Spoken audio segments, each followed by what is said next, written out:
Chapter 20 Locomotion and Movement, Class 11. This chapter is divided basically into two parts. The first one is muscles and the second one is skeletal system. First, we study about muscles. Muscles is a specialized tissue of mesodermal origin. Hence, muscle is a specialized tissue of mesodermal origin. So, where is the origin of muscles? So, mesodermal origin. Muscles have special properties like excitability, contractility, and elasticity. Three types of muscles are skeletal, visceral, and cardiac. So, skeletal, visceral, and cardiac are the three types of muscles. Skeletal muscles are closely associated with the skeletal components of the body. Skeletal muscles have a stripped appearance under the microscope and hence are called striated muscles. This is important to remember that striated muscles are skeletal muscles which have stripped appearance under the microscope. Skeletal muscles which is closely related to the locomotory actions and changes in body posture. So skeletal muscles is the muscles which is closely related to the locomotory actions and changes in body posture. Visceral muscles are located in the inner walls of hollow visceral organs of body like alimentary canal, reproductive tract, and striation, and smooth muscles do not exhibit and appear. So this is also important to remember that visceral muscles are located in the inner walls of hollow visceral organs of the body like alimentary canal, reproductive tract. They do not exhibit any striation and in smooth appearance. Smooth muscles are also called involuntary muscles because these are not under the voluntary control of nervous system. Smooth muscles are the muscles which assist in the transportation of food through the digestive tract and gametes through the genital tract. Based on appearance, cardiac muscles are striated. This is also important to remember that cardiac muscles are striated. Each organized skeletal muscle in our body is made of a number of muscle bundles or fascicles held together by a common collagenous connective tissue layer called fascia. And plasma membrane of muscle fiber is called sarcolemma. It is also important to remember that plasma membrane of muscle fiber is sarcolemma. Storehouse of Ca+2 means calcium in muscle fiber is endoplasmic reticulum. So endoplasmic reticulum is the storehouse of calcium in muscle fiber. A characteristic feature of a muscle fiber is the presence of large number of parallel arranged filaments in the sarcoplasm called myofibrils or myofilaments. Light bands of muscle fiber consist of filaments called actin, whereas myosin dark bands consist of filaments. So this is also important to remember that actin are light bands of muscles and myosins are dark band of muscles. Actins are light band of muscle and myosins are dark bands. Actin filaments are thinner as compared to myosin filaments. This is important to remember that actin filaments are thinner as compared to myosin filaments. Hence are commonly called thin and thick filaments respectively. So actin are the thin filament and myosin are thick filaments. In the center of each I band is an elastic fiber called Z-line. The thick filaments in A band are also held together in the middle of this band by a thin fibrous membrane called M-line.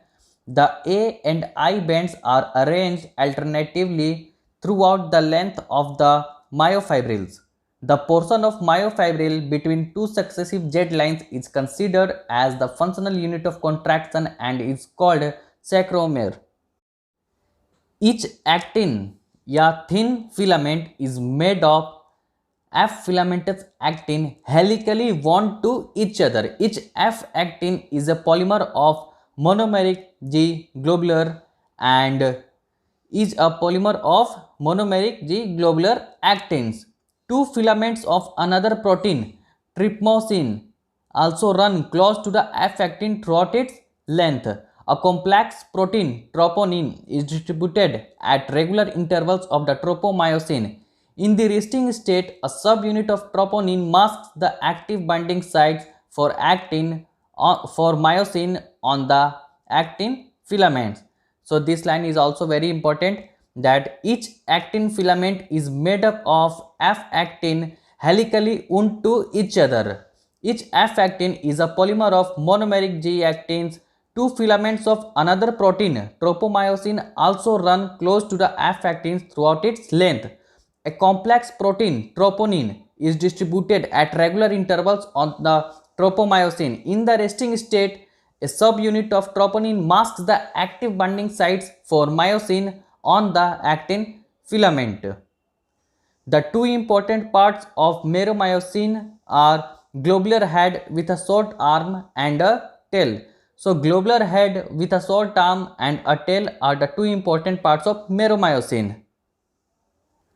Mechanism of muscle contraction is best explained by sliding filament theory. This is also important to remember, that mechanism of muscle contraction is best explained by sliding filament theory. The statement of sliding filament theory is contraction of a muscle fiber takes place by the sliding of the thin filaments over the thick filament. Sliding takes place by the sliding of thin filaments over the thick filaments. Storehouse of calcium ions for muscle contraction is sarcoplasmic reticulum. Streaming movement of protoplasm is the type of movement is seen in amoeba. So in amoeba, which type of movement is shown? So streaming type of movement. And the movement is what? Movement of protoplasm. Cells of the human body exhibit the three main types of movements. The first one is amoeboid, second one is ciliary, and the third one is muscular. So amoeboid, ciliary, muscular are the cells of the human body exhibited. About 40 to 50% of the body weight of a human adult is contributed by muscles. How much percentage? 40 to 50% of body weight of human adult is contributed by muscles.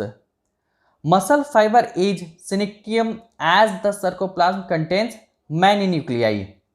Actin and myosin are the two important proteins due to which striated appearance is seen in myofibril. Actin and myosin are the protein found in isotropic and anisotropic bands of myofibrils.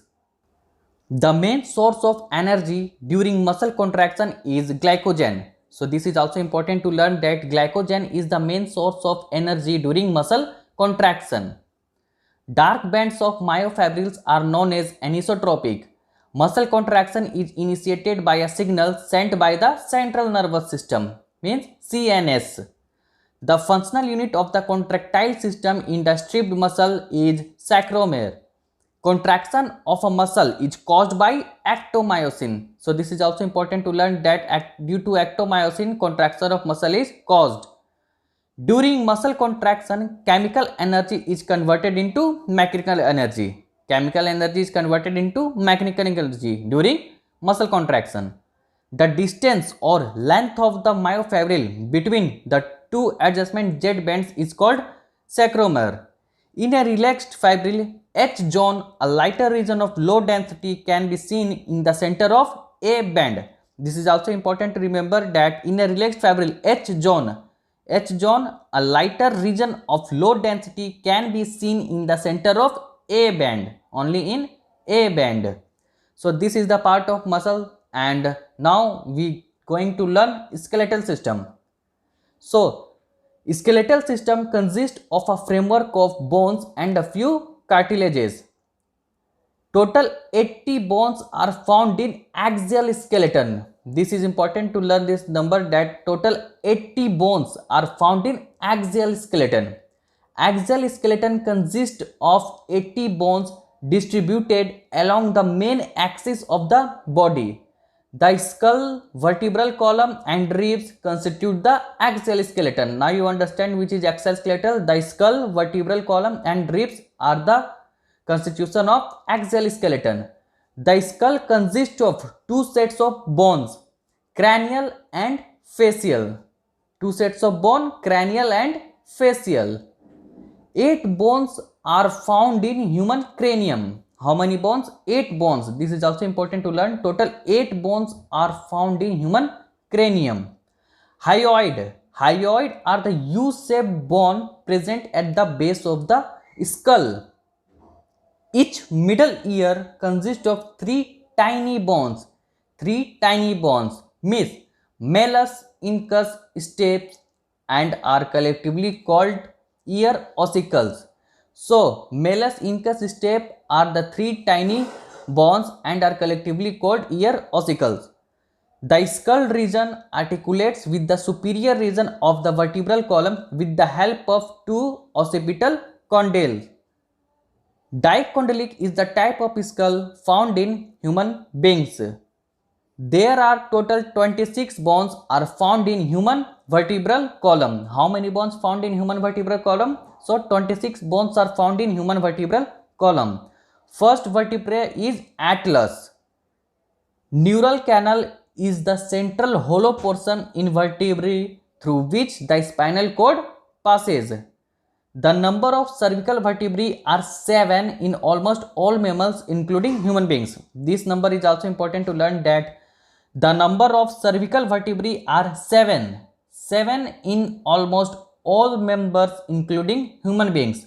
Sternum is a flat bone on the mid-ventral line of the thorax. On the mid-ventral line of the thorax, sternum is the flat one. Protection of spinal cord, support of the head, serves as point of attachment for the ribs and musculature of the back are the functions of vertebral column. So what are the functions of the vertebral column? So protection of spinal cord, support the head, serves as point of attachment for the ribs and musculature of the back. Ribs are dorsally attached with vertebral column and ventral with sternum. Each forelimb consists of 30 bones. The bones of limbs along with their girdles constitute the appendicular skeleton. Longest and strongest bone of the human body is femur. This is most important to remember, that longest and strongest bone of the human body is femur. Femur means thigh bone. Thigh bone. A cup-shaped bone called patella covers the knee ventrally.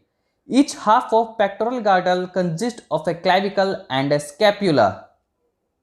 And there are some important type of joint which you have to remember and learn, that type of atlas and axis. These are the type of pivot joint. Carpal, metacarpal of thumb. These are the type of saddle joint. Between the phalanges, these are the type of hinge joint. Femur, acetabulum, these are the type of ball and socket. Between cranial bones, these are the type of suture joints. Between pubic bones in the pelvic girdle, these are the type of pubis symphysis. So this is important to learn. All mammals except for few have 7 cervical vertebrae. The number of phalanges in each limb of human is 14. 11th and 12th pairs of ribs are called floating ribs. Which pair? 11th and 12th pair of ribs are called floating ribs. The human cranium is made of 8 bones. Okay, here is a disease which you have to learn, that at which age characterized by decreased bone mass and increased chances of fracture. Name the age-related disorder characterized by decreased bone mass and increased chances of fracture. So, osteoporosis. Osteoporosis is the age-related disease or disorder characterized by decreased bone mass and increased chances of fractures. So, in case of osteoporosis, the mass of bone is decreased, and if mass of bone is decreased, then there is more chances of fractures. In joints, the bones involved are joined together with the help of cartilaginous. The joint between the adjacent vertebra in the vertebral column is of this pattern and it permits limited movement, is cartilaginous. Synovial joints are characterized by a presence of fluid, synovial cavity between the articulating surface of the two bones. This is also important to remember, that synovial joints are characterized by the presence of fluid-filled synovial cavity, where the fluid is filled up in the cavity between the articulating surface of the two bones. So there are bones of vertebral column and you have to remember the number of their bones. So the first one is cervical. Cervical has 7 number of bones. Thoracic have 12. Lumbar have 5. Sacral have 5 and coccyx have 4. And for the ribs, so vertebrosternal ribs have 14 number, and vertebrobronchial ribs have 6 and floating ribs have 4 in number. And the last important bones are of 4 limbs. Humerus have 1. Carpals have 8. Metacarpals have 5. Phalanges have 14 bones. Okay, so these are the important terms and points of your NCERT. So guys, if you like this audio clip, then click on the like button and subscribe button, and also share to your friends. Thank you.